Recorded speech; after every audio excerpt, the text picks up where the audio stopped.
سلامونه د سبا نیوز ګرانو لیدونکو د نن ورځې تازه او مهمو خبرونو ته ښه راغلی. د حماس ډلې رسماً اعلان وکړ د یحیی سنوار وژل کېدل تایید کړل. د حماس یو جګپوړي مشر د خپل مشر یحیی سنوار وژل کېدل تایید کړي دي. د حماس د سیاسي دفتر غړی خلیل الحیا په یوه ویډیو بیان کې ویلي دي یحیی سنوار په جګړه کې ووژل سو، خو ټینګار یې دا دی چې د جګړې د پای ته رسېدو په اړه یې دریځ او شرطونه نه بدلیږي.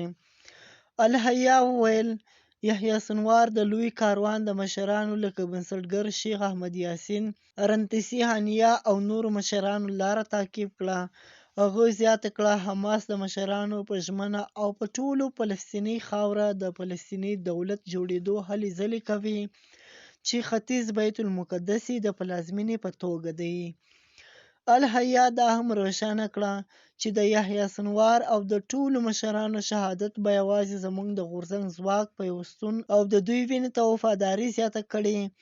د پرمختګ غورځنګ چې مشران یې شهیدان دي یو ویاړلی او په خلکو کې جرړې لرونکی حرکت دی چې خپلو موخو ته د رسېدو په درشل کې دی.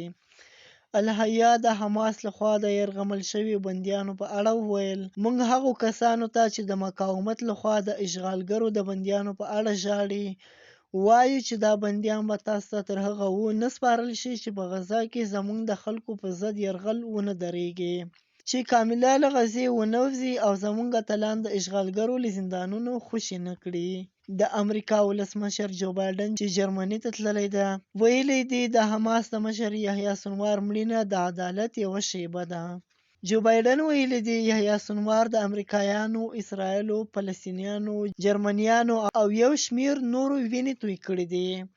دا و د نن ورځې تازه او مهم خبرونه. سبا نیوز سبسکرایب کړئ او له نورو ملګرو سره یې هم شیر کړئ.